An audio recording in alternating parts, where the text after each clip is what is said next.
Sometimes one wrong button doesn't take you to the wrong place. It takes you to a life you were never meant to see. The elevator hums softly as Emily Carter presses what she thinks is the 12th floor. Her fingers trembling slightly from the cold coffee she's been clutching since 7 a.m. The kind of morning where everything feels just a little off. The kind where you're already running late and hoping no one notices you don't quite belong. And as the door slides shut behind her, she exhales, staring at her reflection in the brushed steel walls. Secondhand blazer, scuffed heels, a resume folded neatly in her bag like a quiet prayer. She counts the floors in her head. 8, 9, 10. But then the elevator doesn't stop. It glides higher, smoother, quieter, until a soft chime echoes and the doors open to something that makes her breath catch mid-step. Because this isn't an office floor, there are no cubicles, no fluorescent lights, no hum of printers or distant chatter. Instead, there's silence, thick and deliberate, warm lighting spilling across polished marble. A skyline stretching through floor-to-ceiling glass like a painting that costs more than her entire life. And for a second, she doesn't move, because nothing here feels real, nothing feels accessible, not to someone like her. And yet her foot crosses the threshold anyway, cautious, curious, like she stepped into a space that doesn't know her name. The air smells different too, faint cedar, and something expensive she can't quite place. Her heartbeat louder now as she takes in the details. A grand piano in the corner, untouched, a wall lined with screens, black but waiting, and then she hears it. A voice, low, calm, too close. You're not supposed to be here. Emily turns too quickly, her bag slipping slightly from her shoulder as she faces him. Tall, composed, dressed simply but somehow more powerful than anyone she's ever seen. His presence filling the room without effort, his eyes steady, not angry, just aware, like he's measuring her existence in this space. And for a moment she forgets how to speak. I'm sorry, I think I pressed the wrong floor, she says, her voice smaller than she intended, already stepping back toward the elevator. But the doors have closed behind her, sealing the silence. And he doesn't move to open them, doesn't reach for a phone, doesn't call security. Instead, he watches her, almost curious, like this mistake has interrupted something more interesting than routine.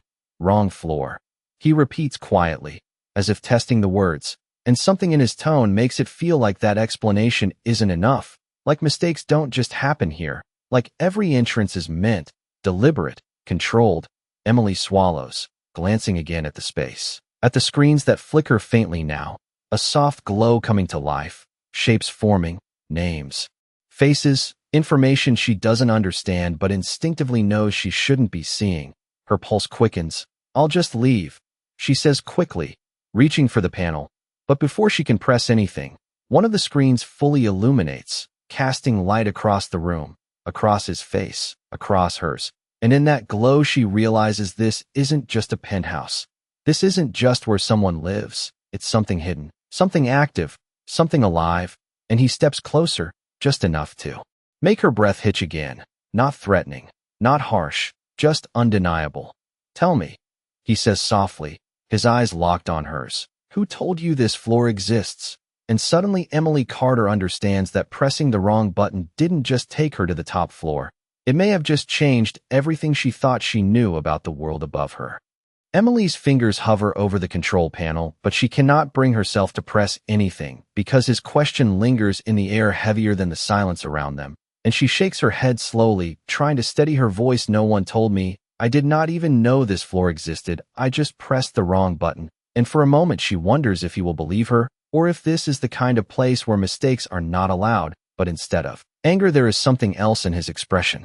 Something sharper, something curious, like he is trying to decide whether she is a problem or an opportunity. And behind him the screens continue to glow, casting faint reflections across the polished floor, lines of data, scrolling quietly, names, timestamps, locations, things that look too organized to be random and too hidden to be legal in any ordinary sense. And Emily cannot help it, her eyes drift toward them, just for a second too long, because suddenly the world she thought she understood feels smaller, like she has been living on the surface of something much deeper. And he notices, of course he notices, everything. His gaze shifts slightly, following hers, And then back to her face, you are looking at something you should not be, he says calmly, not accusing, just stating a fact. And she immediately looks away, heat rising to her cheeks. I am sorry, I did not mean to, I just thought this was an office. And now she feels foolish standing there in borrowed confidence in a place that seems to belong to a completely different universe, and he steps closer again, not invading, not threatening, just closing the distance enough that she can feel the quiet authority in the space between them. This is not an office, he says, and there is a pause like he is deciding how much to say next. This is where I work, when no one is supposed to know I work at all. And that sentence lands differently. It is not about business meetings or boardrooms. It is about something hidden, something intentional, and Emily's mind starts to race, trying to connect the pieces, the building, the secrecy, the screens, the way he carries himself, and then it hits her like a delayed echo. You are the owner, she says softly, almost unsure if she should even say it out loud, and he does not answer right away, which somehow confirms it more than words could. His silence is controlled, measured, and then finally, he gives the smallest nod, not a performance, not an introduction, just a quiet acknowledgement, and suddenly everything shifts because the man standing in front of her is not just someone who belongs here, he is the reason this place exists, and she takes a step back instinctively, as if distance might make the situation less overwhelming. I really should go, she says again, more firmly this time, because now it feels dangerous to stay, not physically, but in a way that could change things she does not fully understand yet. But before she can reach the panel, one of the screens behind him brightens, fully illuminating a profile, a young woman's face alongside a list of needs: housing, support, medical assistance, job placement, and Emily freezes because this is not corporate data, this is personal, this is human, and something inside her tightens because she recognizes that look, that kind of quiet desperation, and without thinking, she whispers, what is this? And for the first time his composure shifts, just slightly, not breaking, just revealing a fraction more than before, and when he answers his voice is lower, almost careful. This is the part of my life no one is supposed to walk into by accident, and Emily realizes that leaving might be the safer choice, but staying might be the one mistake. She cannot forget Emily's gaze stays locked on the glowing screen longer than she intends because the woman's face staring back at her does not look like data. It looks like someone who could be her, someone who has been told too many times that help is not coming, and she feels a pull in her chest, sharp and unexpected, and she forgets for a moment where she is or who is standing beside her until his voice breaks the silence again. You should not get involved, he says quietly, but there is no force behind it, no command, just a warning that sounds more like experience than authority. And Emily finally looks back at him, really looks at him this time, not just the tailored calm or the quiet control, but the way his eyes flicker toward the screen for half a second longer than necessary, like he carries every story that appears there. And she realizes this is not just something he built, this is something that weighs on him.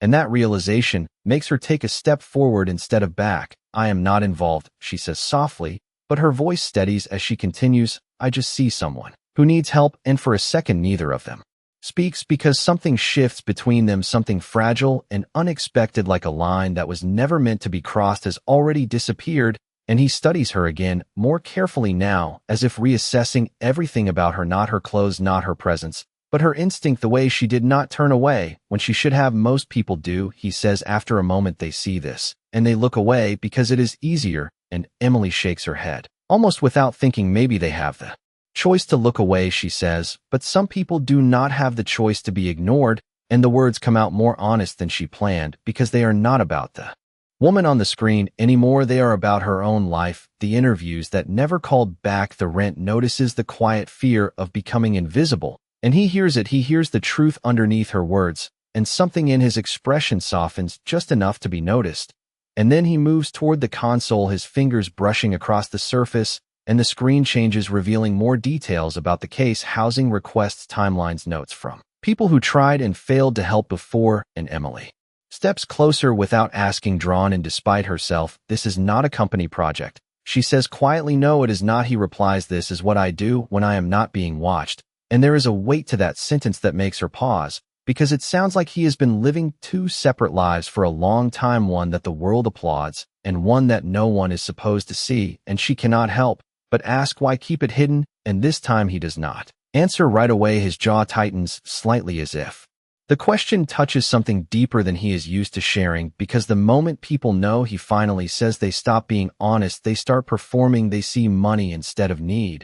And then it becomes something else, something controlled, something expected, and I lose the truth. And Emily lets that sink in, because it makes sense in a way that feels uncomfortable, because she knows how quickly people change when they think opportunity is watching them. And she glances back at the screen again. The woman's face still there, still waiting, and before she can stop herself, she says, "I could help," and the moment the words leave her mouth, she feels the weight of them, because she is not supposed to be here, she is not qualified, she has nothing to offer except understanding, and yet she cannot take it back. And he looks at her, not surprised, not dismissive, just thoughtful, like he has been waiting to hear something like that. And then he asks the question that changes everything. "Why would you want to?" Emily hesitates for only a second, but it feels longer, because his question is not casual, it is precise, like he is measuring the truth in whatever she says next. And she exhales slowly, trying to find the words that do not sound foolish. "I do not know if I can help," she admits, "but I know what it feels like to be that person on the screen, and that is not something you forget once you have lived it."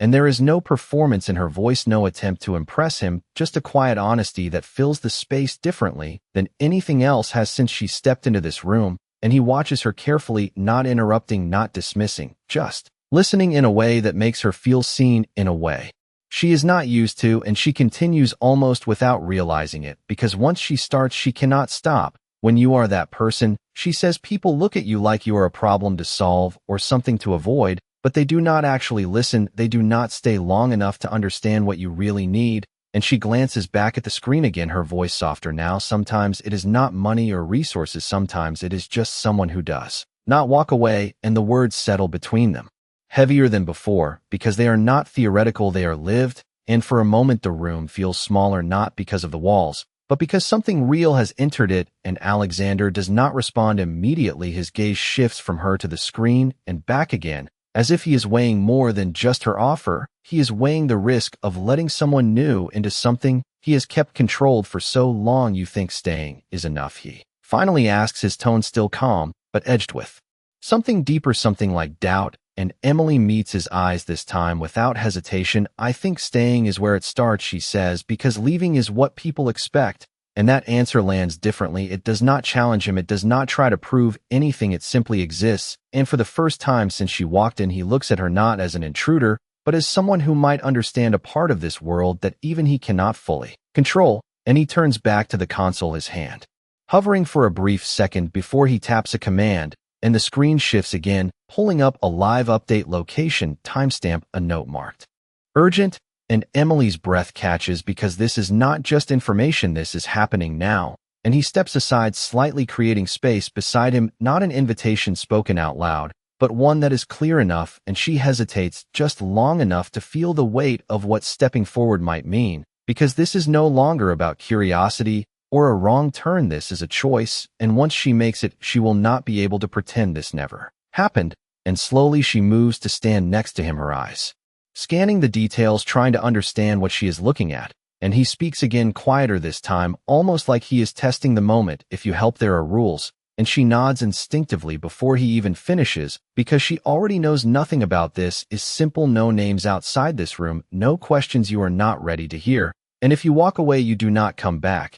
And each rule feels less like control and more like protection, like he has built this world carefully to survive without being exposed. And she takes a breath, steadying herself. "I am not planning to walk away," she says, and there is no hesitation in it now, no uncertainty, just a quiet decision that surprises even her. And he studies her one last time, as if searching for any sign that she will change her mind. But whatever he is looking for, he does not find it.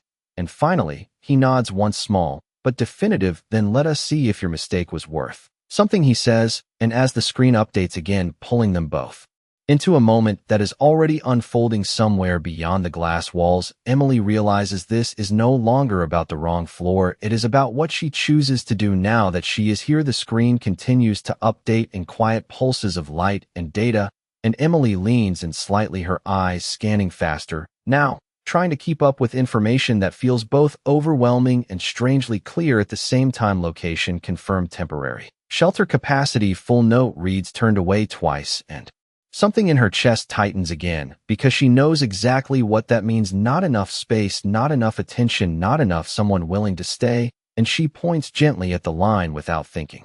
She has already been turned away twice, she says, and Alexander nods, once his focus still on the system. She has been flagged for follow-up, but there are delays, and he does not need to finish the sentence because Emily already understands delays mean time means risk, not in a dramatic way, but in the slow, quiet way where people lose hope and stop asking for help, and she exhales slowly thinking, because this is different from anything she has ever done before, but it does not feel unfamiliar. It feels like something she has been preparing for without knowing, and she speaks again, this time more certain. What happens if no one goes? And he glances at her briefly, then back at the screen. Then she becomes another file that stops updating, he says simply, and the simplicity of it makes it heavier, not cruel, just real. And Emily shakes her head slightly, as if refusing that outcome, without even realizing it. Then we go, she says, and the words come out so naturally that for a second, even she is surprised by them, and Alexander pauses, his hand hovering over the console again, because this is not how this usually works. This is not how anyone steps into his world. They observe, they ask, they hesitate,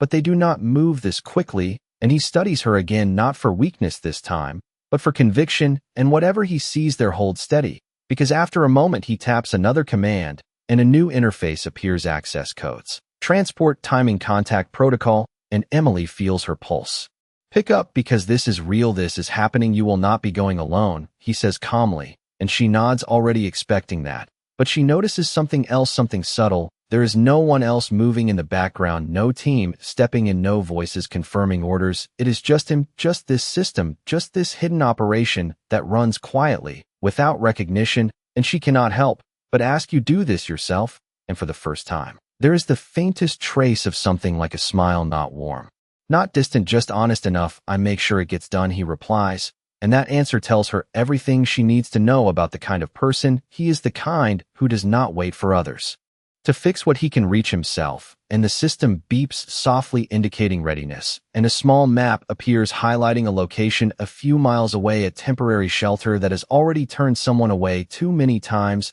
and Emily straightens slightly, her nerves there, but steady, because fear is there, but it is not stopping her, it is just reminding her this matters, and he steps back slightly, giving her space again, but this time it feels different, not distance, but trust, and he gestures toward the screen. This is where we start, he says, and the word "we" lingers because it is new, because a few minutes ago she was not even supposed to be here, and now she is part of something she cannot fully explain, and she looks at him one more time, searching his expression for hesitation, for doubt.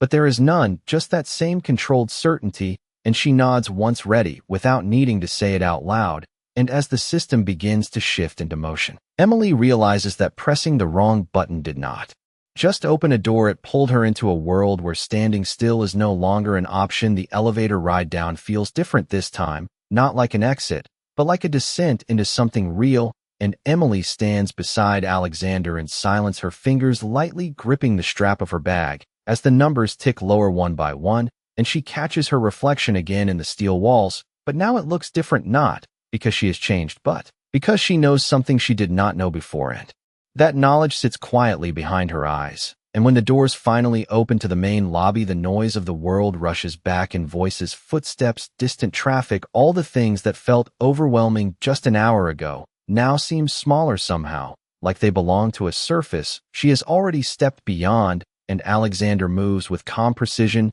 not rushing, not hesitating, as he leads the way toward the exit, and she follows without needing direction, because something about his presence makes the path feels certain, and outside the air is cooler than she expected, the late afternoon light stretching across the street as a dark car pulls up smoothly, like it has been waiting for them all along, and he opens the door for her, not out of habit, but out of intention. Like every action he takes is measured, and she pauses for a brief second before getting in, because this is the moment where she could still walk away, still return to the version of her life that existed before all of this, but instead she steps inside, and the door closes quietly behind her, sealing that choice, and the car begins to move, almost immediately blending into traffic as the city shifts around them, buildings passing by in long reflections of glass and steel, and she watches it all with a new awareness, because somewhere out there is the person on the screen, someone who does not know help is already on its way, and she turns slightly toward him, her voice softer now, but steady. What happens when we get there? And he does not look at her right away, his eyes focused ahead, as if mapping every step before they take it. We listen, he says simply, and that answer stays with her, because it is not what she expected, not instructions, not strategy, just something human. And she nods slowly, taking that in, and the silence between them is no longer uncomfortable. It feels purposeful, like both of them understand the weight of what is coming without needing to fill it with words. And after a moment, he reaches into the compartment beside him and hands her a small device, a simple phone, no brand, no markings, and she takes it carefully, her brows knitting slightly. What is this, your line to me? He replies, and now he meets her eyes directly. For the first time since they left the building, if anything changes, you call that number only. And there is something about the way he says it that makes her realize this world has rules, not because it wants to be secret, but because it has to be protected. And she nods again, holding the phone a little tighter, and the car slows as they turn onto a quieter street. The building's older here, less polished, more real, and she feels her heartbeat pick up again. Not from fear, but from anticipation, because this is where everything shifts from watching to doing. And as the car comes to a stop, he looks at her once more, not questioning, not doubting, just confirming that she is still here, still choosing this. And she meets his gaze without hesitation, and in that moment neither of them says anything, because they do not need to. The decision has already been made. And as the door opens and the outside world comes into focus, Emily realizes that whatever happens next, she is no longer the girl who got on the wrong elevator. She is someone who stepped into a life she never knew existed and chose to stay. The street feels quieter than the rest of the city, like it exists just outside the rhythm of everything else. And Emily steps out of the car slowly, her eyes taking in the worn brick buildings, the flickering streetlight above a narrow entrance, and a faded sign that suggests the place has been overlooked for a long time. And for a second she hesitates, because this is not polished or controlled like the world she just came from. This is uncertain. This is where things do not always go as planned. And Alexander steps beside her, closing the car door with a soft click. His posture the same, calm presence, but somehow more grounded here, like this environment belongs to the part of him no one else sees. And he gestures toward the entrance without speaking, and she nods, moving with him toward the door as the cool air shifts around them. And when they step inside, the smell changes immediately, something like old wood and coffee and quiet exhaustion, and the space opens into a modest shelter, a few chairs, a desk, a dim overhead light, and a woman behind the counter who looks up with a tired expression that sharpens slightly when she sees them, like she is already preparing to say no before they even ask anything. We are full, she says quickly, her voice firm but not unkind, and Emily feels that familiar weight again, because she has heard that tone before, the kind that comes from having to turn people away too often. But Alexander does not respond right away. He simply steps forward, placing a small card on the counter. Not flashy, not obvious, just enough, and the woman glances at it, her expression shifting almost instantly, not into surprise, but into recognition, like she understands what it means without needing it explained, and her shoulders relax just slightly. I did not know you were coming, she says quietly, and he nods. Once we do not always announce it. And then he steps back just enough, allowing Emily to move forward, and she does not hesitate this time, because now she knows why they are here, and she leans in slightly, her voice softer, more careful. We are looking for someone, she says, and the woman studies her for a brief moment, as if deciding whether to trust her, before she sighs and gestures toward a narrow hallway she came in earlier, turned away twice like the note said, but she did not leave. She is waiting in the back, and Emily's chest tightens again, because waiting means hope has not fully disappeared yet. And she glances at Alexander for a second, and he gives the smallest nod, not instructing, just confirming, and she moves down the hallway, her steps quiet but steady, as the sounds of the front room fade behind her, and the space grows even more still. And when she reaches the end, she sees her, the woman from the screen, sitting alone on a chair, her posture guarded, her hands folded tightly in her lap, like she is trying to hold herself together. And for a moment, Emily stops, because this is no longer a name on a screen. This is real. This is someone who has been told no too many times. And she takes a slow breath, stepping forward gently. Hi, she says, her voice careful not to startle. And the woman looks up, her eyes wary but tired, and Emily offers a small smile, the kind that does not promise anything. It just stays, and for a second nothing happens. No immediate relief, no sudden change, just a quiet moment where two people look at each other, And then the woman exhales slightly, like she has been holding that breath for too long. And in that moment, Emily understands something clearly. This is what Alexander meant when he said they listen, because sometimes the first step is not fixing anything, it is simply not walking away. Emily lowers herself into the chair across from the woman slowly, making sure every movement feels intentional, not rushed, not forced, because she can see the tension in the way the woman holds her shoulders like she is ready to leave at any second, and Emily keeps her voice steady, gentle.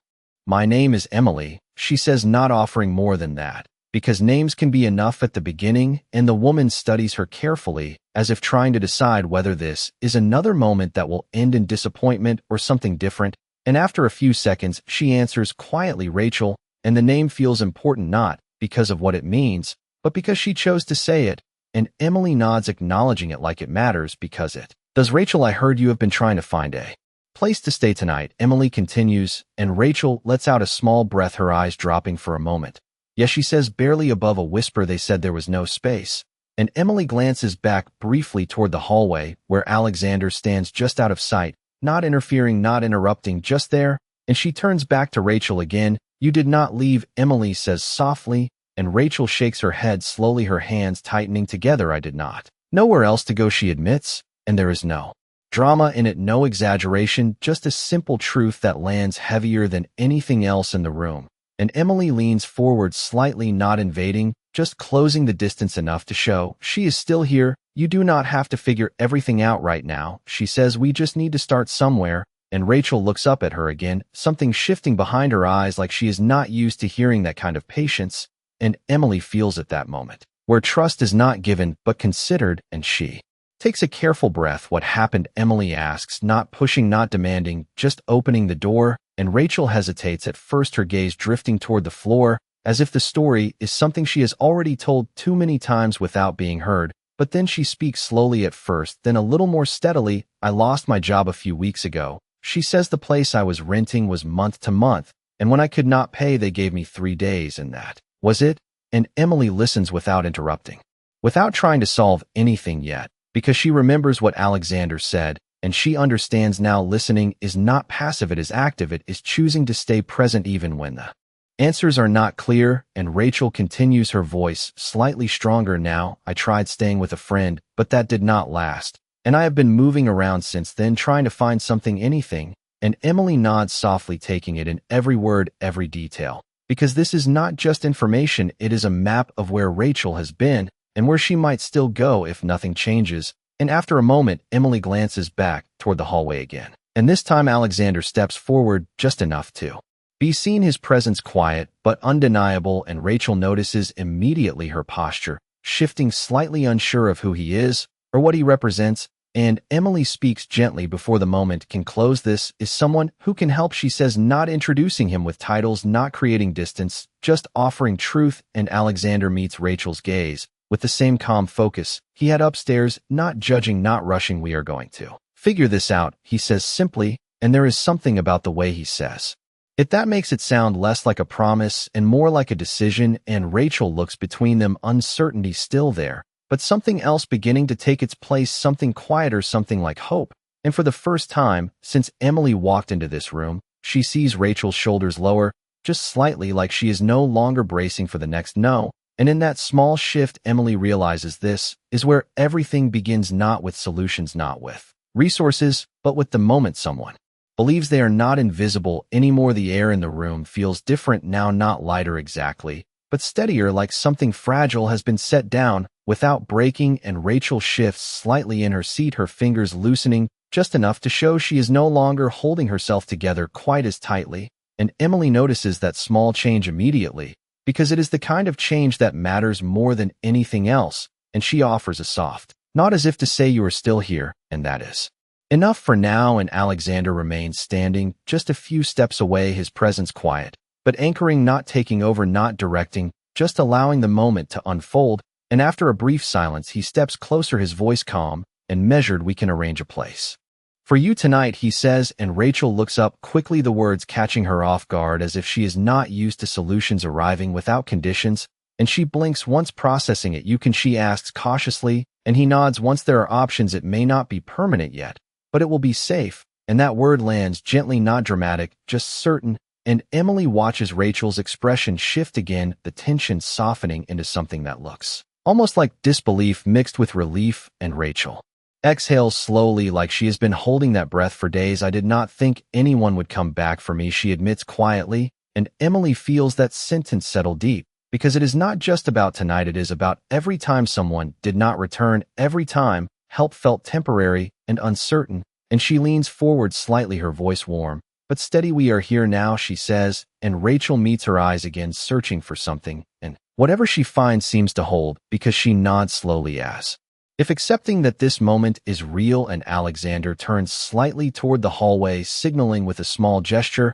and within moments the woman from the front desk appears, her expression already more open than before, as if she understands the situation has changed. We have a room available now, she says to Rachel, not explaining how, not needing to, and Rachel looks between them again, still trying to catch up with the shift in reality that has happened in just a few minutes, and Emily stands slowly, offering a small hand, not to pull her up, but to give her the option, and after a brief hesitation Rachel takes it, her grip light, but present, and she rises to her feet, and that simple movement feels significant, because it is the first step forward, not away, and as they begin to walk back down the hallway, Emily stays close beside her, not leading, not guiding, just walking with her, and when they reach the front desk the room key is already waiting, a small object, but one that carries more weight than anything else in this moment, and Rachel takes it carefully like she is not sure it belongs to her yet, and the woman at the desk offers a quiet smile, the kind that does not ask questions, just acknowledges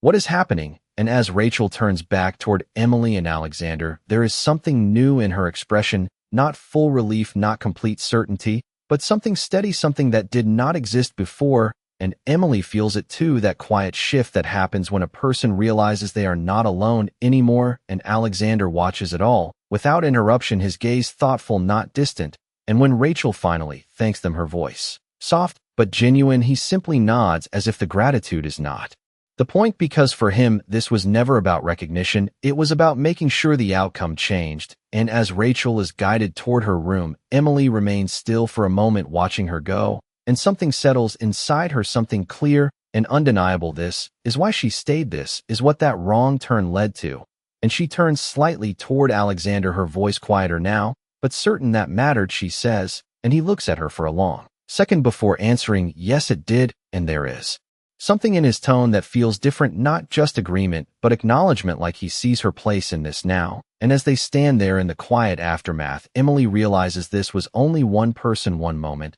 but it has already changed something in both of them in ways they have not fully understood. Yet the shelter grows quiet again after Rachel disappears down the hallway, and for a moment Emily just stands there, her eyes still fixed on the empty space where Rachel had been, as if trying to fully process what just happened, because it did not feel dramatic or extraordinary in the way people expect change to happen. It felt simple, almost too simple, and yet something about it lingers in her chest, heavier than anything else she has experienced that day, and she exhales slowly, turning back toward Alexander, who has already stepped slightly away from the counter, his attention returning to the rhythm of the world beyond this room, as if he is always balancing two realities at once, and she watches him for a second longer than she intends, because now she sees him differently, not just as the man in control of a hidden system, but as someone who carries these moments quietly without needing anyone to notice, and she takes a step closer, her voice softer, but filled with a new kind of certainty. How many people are there, she asks, and he glances at her briefly, understanding the question immediately. More than we can reach at once, he replies,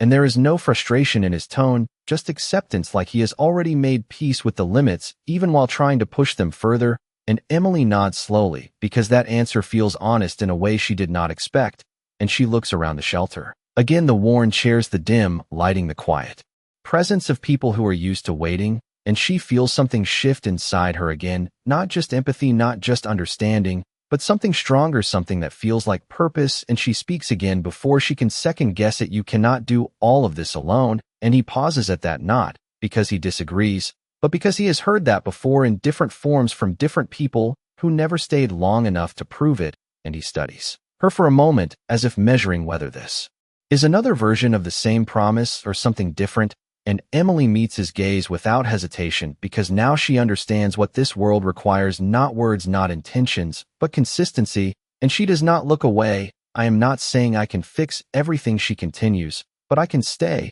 and that word lands quietly between them, heavier than anything else she has said, because it is not about helping once, it is about not leaving, and Alexander's expression shifts just slightly, not in a way that most people would notice, but enough for Emily to see it because she is paying attention now, and after a brief silence he nods once, not fully agreeing, not fully refusing, just acknowledging that something has changed. Then we see what staying looks like, he says, and there is a subtle weight to that statement, like it is both an invitation and a test, and Emily accepts it without hesitation, and they begin to move toward the exit again, stepping back into the fading light of the evening, where the city continues as if nothing inside that building has shifted at all, and as they walk side by side there is a new understanding between them, not spoken, not defined, just present. And when they reach the car again, he pauses before opening the door, his voice calm, but more direct than before. This does not become your life unless you choose it, he says, and Emily considers that for a moment, because she knows he is giving her a way out, one that would make everything easier, simpler, safer. But she also knows something else now, something she cannot ignore, and she shakes her head slightly. I think it already has, she answers, and for the first time, there is a faint hint of something warmer in his expression, not quite a smile, but something close enough to feel like recognition. And as they get back into the car, and the city lights begin to blur past the windows, Emily realizes that what started as a mistake has become something far more intentional, and whatever comes next, it will not be something. She simply walks away from the car, moves through the city in a quiet rhythm, and Emily watches the lights pass by in long reflections across the window, her mind still replaying everything that just happened, not as separate moments, but as something connected, something that now feels impossible to ignore. And she shifts slightly in her seat, turning toward Alexander, as if the question has been waiting there since they left the shelter. What made you start all of this, she asks, and this time, he does not answer right away. His gaze remains forward, his posture unchanged, but there is a pause longer than usual, like the question reaches further than most people ever ask, and Emily almost thinks he will not respond at all, but then he exhales slowly, not heavily, just enough to signal that something is about to be said that is not part of the usual structure. I did not start it for the reasons people would expect, he says finally, and his voice is steady, but quieter now, less guarded, and Emily listens closely, because she can feel that whatever he says next matters. And after a moment, he continues, there was someone once who needed help, and I assumed someone else would step in, and the simplicity of that sentence makes it hit harder than anything else could, because it is not dramatic, it is not detailed, it is just enough to understand the weight behind it, and Emily feels it immediately, the implication, the absence, the moment that never corrected itself. And she does not interrupt, she does not ask for more, because she understands this is not a story he tells often, and he goes on, his tone unchanged, but something underneath it shifting. When I realized no one had stepped in, it was too late, and the words settle into the space between them, quiet but final, and Emily looks down for a second, letting that sink in, because she knows the kind of moment, the kind that stays with you not because of what happened, but because of what did not. And she looks back at him, her voice softer now, you are trying to make sure that does not happen again. And this time, he nods once, not denying it, not explaining it further, just acknowledging the truth of it. And the silence that follows is not empty, it feels understood, like something important has been shared without needing more detail. And after a few seconds, Emily speaks again, almost without thinking, that is why you do not let anyone see it, she says. And he glances at her briefly, recognizing that she has connected the pieces. If people knew, he replies, they would turn it into something else, something visible, something controlled. And the moment that happens, it stops being about the people who need it and becomes about the people who want to be seen, helping. And Emily nods slowly, because she knows that is true. She has seen it before in smaller ways in everyday life.